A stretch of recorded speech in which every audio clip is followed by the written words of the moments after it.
खबर के बाद ईरान पर एक बार फिर हमला कर सकता है अमेरिका। B-2 बॉम्बर से फिर ईरान पर हमला मुमकिन है। मुहर्रम की 10वीं तारीख में अब 48 घंटे से भी कम का वक्त बचा है। डर है कि 6 जुलाई की रात खामेनेई इजराइल पर हमले की हरी झंडी देंगे और IRGC की मिसाइलें तल अवीव को तबाह करने के इरादे से इजराइल की तरफ बढ़ेंगी। दरअसल माना यह जा रहा है कि ईरान के पास हमले के अलावा अब कोई विकल्प नहीं बचा है, क्योंकि इजराइल बार बार ईरान से छोटे छोटे हमले कर युद्ध विराम का उल्लंघन कर रहा है। वहीं 6 जुलाई की रात नेतन्याहू अमेरिका के दौरे पर जाने वाले हैं। आशंका है कि उन्हें ईरान पर हमले की छूट मिल सकती है, लेकिन खामेनेई ऐसा दोबारा नहीं होने देंगे।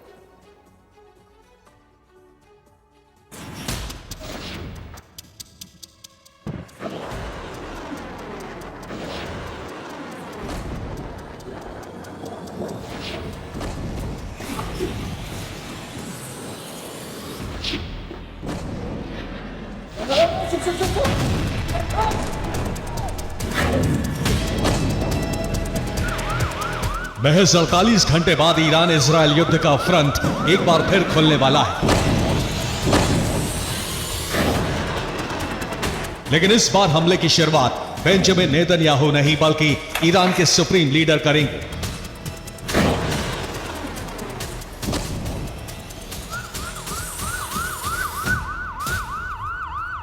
डर है कि ईरान महज 48 घंटे बाद इजराइल के खिलाफ फिर युद्ध छेड़ सकता है।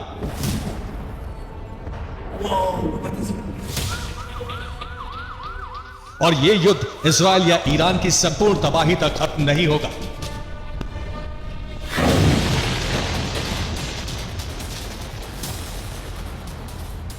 इस डर की 2 प्रमुख वजह हैं। नंबर 1, 6 जुलाई को मुहर्रम की 10वीं तारीख है।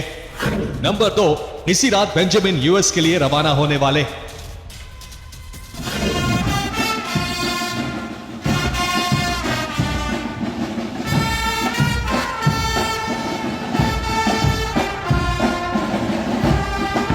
छह जुलाई को ईरान में यौम आशूरा मनाया जाएगा। इस दिन ईरान में होने वाली बड़ी मजलिसों और दूसरे कार्यक्रम खत्म होते ही खामेनेई इजराइल पर हमले के लिए हरी झंडी दे देंगे।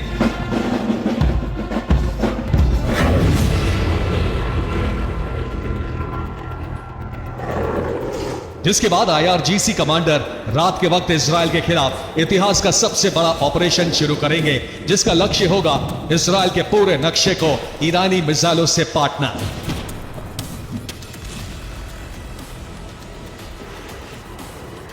लेकिन सवाल है कि अचानक खामेनेई इजराइल पर हमले का आदेश क्यों देंगे? इसकी वजह भी आपको बताते हैं। दरअसल 6 जुलाई की रात नेतन्याहू अमेरिका के लिए रवाना होंगे। 7 जुलाई को उनकी वॉशिंगटन में ट्रंप के साथ मुलाकात होगी। इस मुलाकात में ट्रंप और नेतन्याहू के बीच युद्ध के नतीजों पर चर्चा होगी। इसी दौरान नेतन्याहू ईरान पर हमले की इजाजत मांग सकते हैं।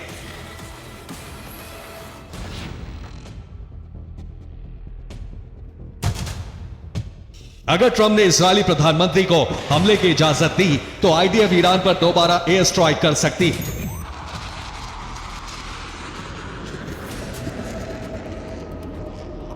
ठीक वैसे ही जैसे उसने 13 जून की रात को किया था।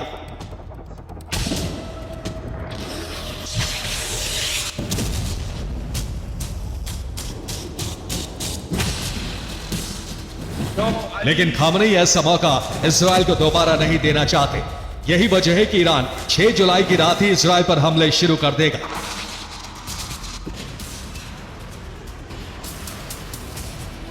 ताकि बेंजामिन को संभलने या पलटवार का मौका ना मिले। दावा है कि ईरान का यह हमला इतना जबरदस्त होगा कि इजराइल के शहरों और सेना को तबाह करके रख देगा।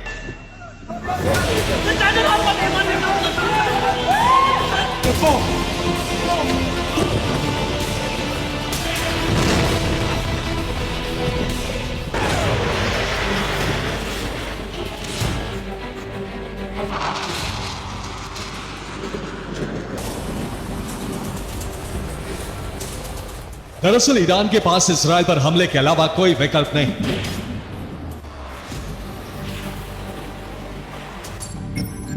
क्योंकि बीते 7 दिन से मोसाद के एजेंट ईरान में छोटे छोटे हमले कर रहे हैं।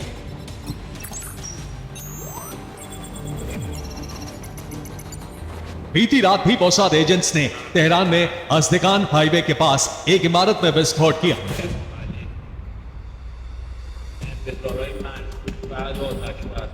जिसके बाद यहां धुआं उठता देखा गया।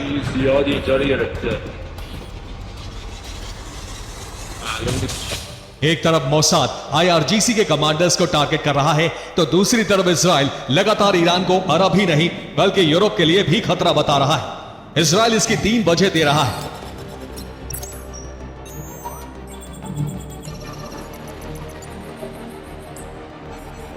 पहली, दावा है कि ईरान का परमाणु कार्यक्रम अब भी जारी है, उसके पास 10 परमाणु बम बनाने का यूरेनियम है।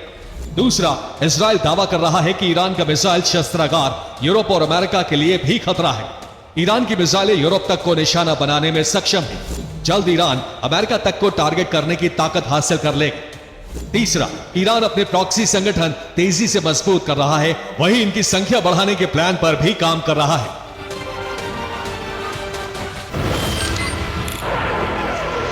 अब ईरान को डर है कि इन्हीं दावों की आड़ में बेंजामिन ट्रंप से हमले की इजाजत लेंगे, लेकिन इससे पहले ही खामनेई इजराइल को दहलाने का प्लान बना चुके हैं। ईरानी हमले की आशंका अमेरिका और इजराइल को भी है। यही वजह है कि सेंटकॉम कमांडर तेल अवीव पहुंच चुके हैं। उनकी आईडीएफ चीफ इयाल जामिर के साथ बैठक हुई है। बैठक में आईडीएफ के कई अधिकारी भी शामिल हुए। यह मीटिंग करीब 3 घंटे के आसपास चली। ईरान इजराइल के बीच 12 दिनों के युद्ध पर चर्चा हुई, साथ ही ईरानी खतरे पर भी बात की गई। सेंटकॉम कमांडर ने एयरफोर्स के अंडरग्राउंड कमांड सेंटर का भी दौरा किया। दरअसल माना जा रहा है कि सेंटकॉम कमांडर का इजराइल दौरा हकीकत में उसकी सुरक्षा और युद्ध की तैयारियों का जायजा लेने के लिए था, जिसकी तैयारियां अमेरिका ने युद्ध खत्म होने के बाद ही शुरू कर दी थी।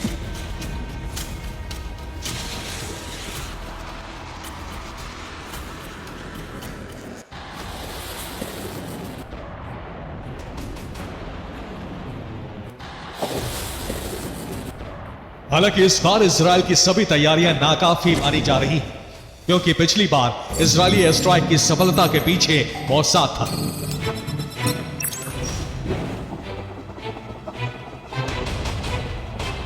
उसने ईरानी मिसाइल लॉन्चर को तबाह कर कुछ वक्त के लिए ही सही, लेकिन ईरान को बैकफुट पर धकेल दिया था।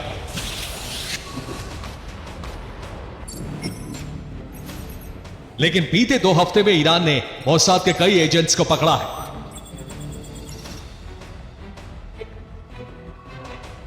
ईरान से आई रिपोर्ट्स के मुताबिक तेहरान से 28, इस्फहान से 60, जबकि करमनशाह में 15 मोसाद के जासूसों को पकड़ा गया है। दरअसल ईरान की कोशिश हमले से पहले मोसाद के नेटवर्क को बड़ी चोट पहुंचाने की है, इसीलिए पूरे देश में ऑपरेशन चलाया जा रहा है। ये गिरफ्तारियां इसी का नतीजा है। यानी ईरान का ऑपरेशन इस बार पूरी तैयारियों के साथ होगा, जो अरब में महासंग्राम ला सकता है। Bureau report, TV9 Bharatvarsh. IAEA और ईरान के बीच तनाव बढ़ गया है। ईरान से IAEA की टीम वापस लौटी है। ईरान ने IAEA को निरीक्षण करने से रोका है। ईरान ने एटमी साइट का निरीक्षण करने से रोका। IAEA की टीम को 20 साल में पहली बार ऐसा हुआ है। ईरान और IAEA में आर पार दिखाई दे रहा है, यानी ईरान किसी भी सूरत में IAEA को अपने परमाणु साइट का निरीक्षण नहीं करने देगा, ऐसा कह रहा है। IAEA की टीम ईरान से वापस लौट रही है। ईरान ने IAEA को निरीक्षण की इजाजत नहीं दी है। परमाणु साइट्स के निरीक्षण करने से उसने रोक दिया है। तेहरान में 12 दिन से IAEA की टीम मौजूद थी। सभी लौटकर IAEA के हेडक्वार्टर वियना जाएंगे। 20 साल में ऐसा पहली बार हो रहा है जब IAEA को निरीक्षण से ईरान ने रोका है। ईरान के खिलाफ IAEA कड़े कदम भी उठा सकता है इस कदम के बाद। लेकिन दुनिया भर के अखबारों में सबसे बड़ी खबर यह है कि मुहर्रम के दौरान भी खामनेई कहां हैं और क्या कर रहे हैं। मुहर्रम की 7वीं तारीख को खामनेई शोक सभा में शामिल होने पहुंचते रहे हैं, लेकिन इस बार ये परंपरा टूट गई है। TV9 भारतवर्ष आज ये आपको बताने जा रहा है कि खामनेई कहां हैं और क्या कर रहे हैं। तेहरान के एक अंडरग्राउंड ठिकाने में ईरान के एटमी कार्यक्रम का एक अहम चरण जारी है, जिसे मुहर्रम के दौरान ही पूरा किए जाने का लक्ष्य रखा गया है। आशंका यह है कि मुहर्रम की 10वीं तारीख को इजराइल विध्वंस के प्लान पर खामेनेई अपने विशेष बंकर से हस्ताक्षर कर सकते हैं या एटमी परीक्षण का ऐलान भी कर सकते हैं। देखिए खामेनेई का पूरा प्लान क्या है।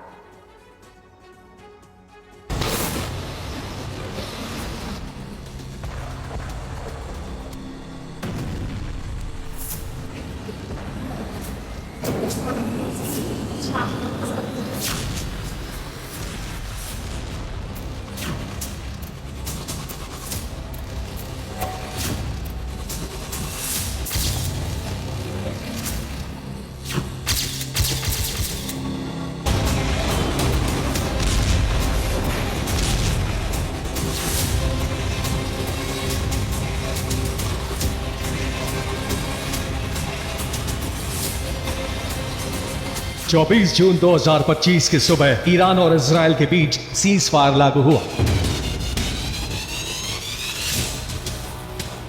तेल अवीव और तेहरान में धमाके रुक गए।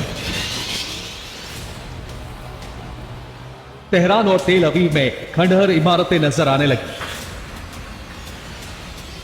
तेल अवीव में पीएम नेतन्याहू सहित कई मंत्री हालात का जायजा लेने पहुंचे, लेकिन तेहरान में एक ही सवाल उठा कि खामेनेई कहां है।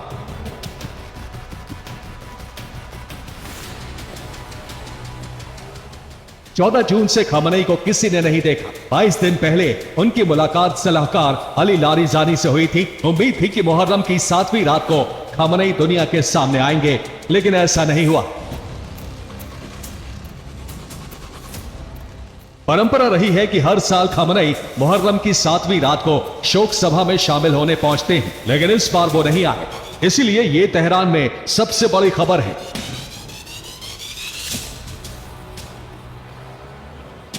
ये तेहरान से आई 3 जुलाई की रात की तस्वीरें हैं, जिनमें खामेनेई नहीं नजर आ रहे हैं।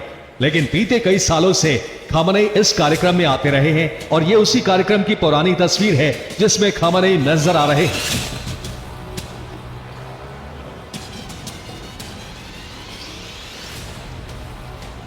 ईरान के बड़े अधिकारियों ने कहा है कि खामेनेई सुरक्षा कारणों से कार्यक्रम में नहीं आए। खामेनेई के सुरक्षा कर्मियों ने उन्हें खतरे से दूर रखा है। खामेनेई आते तो उनकी जान को खतरा हो सकता था। लेकिन टीवी 9 भारतवर्ष को जानकारी मिली है कि खामेनेई तेहरान में ही हो सकते हैं।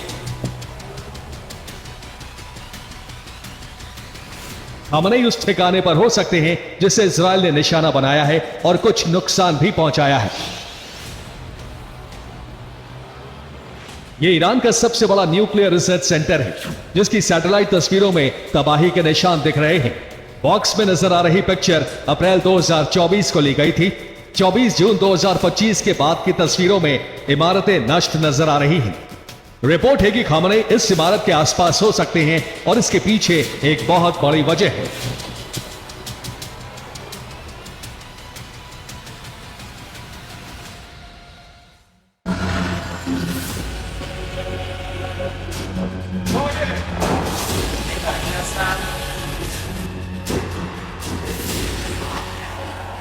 रिपोर्ट है कि तेहरान के इस सेंटर में ईरान के परमाणु परीक्षण को पूरा करने की तैयारी तेजी से की जा रही है। ईरान ने फोर्दो की मुख्य सुरंग को खोल दिया है। नातान्ज एटमी सेंटर में हेवी मशीनरी मूवमेंट हो रहा है। पिकेक्स पहाड़ी के नीचे नए IR-9 सेंट्रीफ्यूज लगाए गए हैं। रिपोर्ट है कि यहां यूरेनियम एनरिचमेंट जल्द शुरू हो सकता है। शाहिद मैसामी रिसर्च सेंटर की सुरक्षा बढ़ाने का मतलब है यहां न्यूक्लियर डेटोनेशन के कंपोनेंट तैयार किए जा रहे हैं। माना जा रहा है कि खामेनेई एटमी परीक्षण की तैयारी में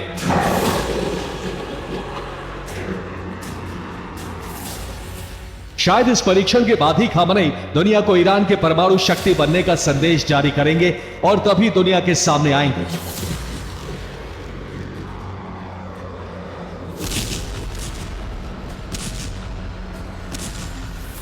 अमेरिकी मीडिया भी यही दावे कर रही है। अमेरिकन मीडिया की रिपोर्ट है प्रतिबंधों और अमेरिकी हमलों ने ईरान के परमाणु कार्यक्रम को संसाधनहीन बना दिया, लेकिन ईरान ने एटम बम बनाने का कार्यक्रम रोका नहीं।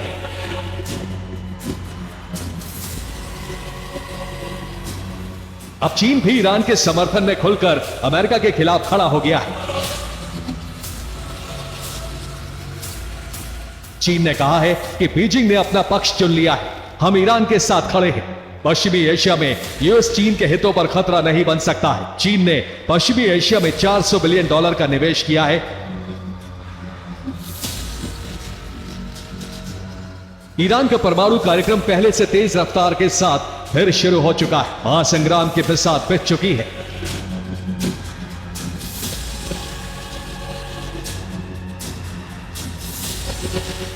इजरायल ने कहा है कि अगर ईरान परमाणु बम बनाता है तो हमले दोबारा किए जाएंगे।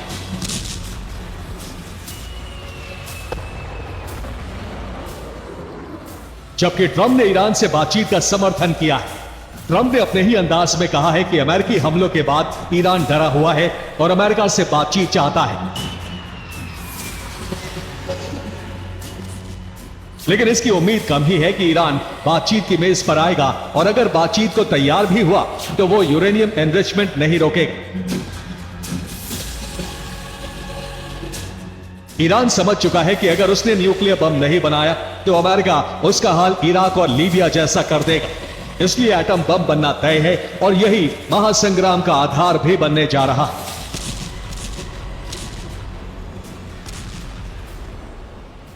Bureau report, TV9 Bharatvarsh.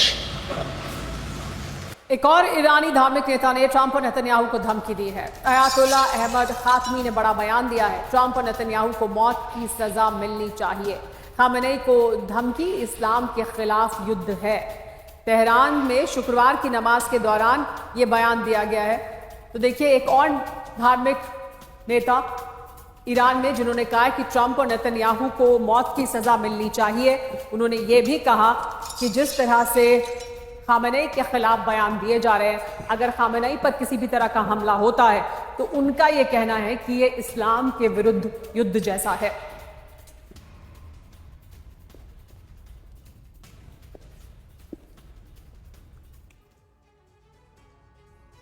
Trump के खिलाफ मृत्यु दंड वाली प्रतिज्ञा क्या है? ईरानी धर्मगुरु अयातुल्ला अहमद खातमी ने बयान दिया है। जुमे के दिन खातमी ने धार्मिक सजा मुकर्रर की है। ट्रंप और नेतन्याहू को धार्मिक सजा मिले, यह कहना है उनका। दोनों को मृत्यु दंड मिलना चाहिए। इजरायली पीएम नेतन्याहू की धार्मिक सजा मृत्यु दंड होनी चाहिए। ईरानी नेतृत्व के खिलाफ अपराध के लिए मौत की सजा मिलनी चाहिए। खामेनेई को ट्रंप की हालिया धमकी के बाद अब यह धमकी दी गई है। नेतन्याहू और ट्रंप के लिए सजा का ऐलान क्यों किया गया, समझिए। ईरान के सर्वोच्च नेता को धमकी दी गई थी। अब तक 53,000 लोगों की हत्या की गई है। दोनों ने गाजा में भीषण बर्बादी की है, यह तर्क दिया जा रहा है। ईरानी कमांडर सुलेमानी को मारा है। ट्रंप और नेतन्याहू विद्रोही और भ्रष्टाचारी हैं। दोनों नेता अल्लाह और पैगंबर के दुश्मन हैं। नेतन्याहू अमेरिका जाने वाले हैं। ट्रंप जल्द युद्ध विराम होने का दावा कर रहे हैं, लेकिन गाजा में विध्वंस थमने की बजाय और तेज हो गया है। इजरायली सेना आम लोगों पर हमले कर रही है। माना जा रहा है कि वेस्ट बैंक पर कब्जे के लिए इजरायली सेना ने मिशन की शुरुआत की है।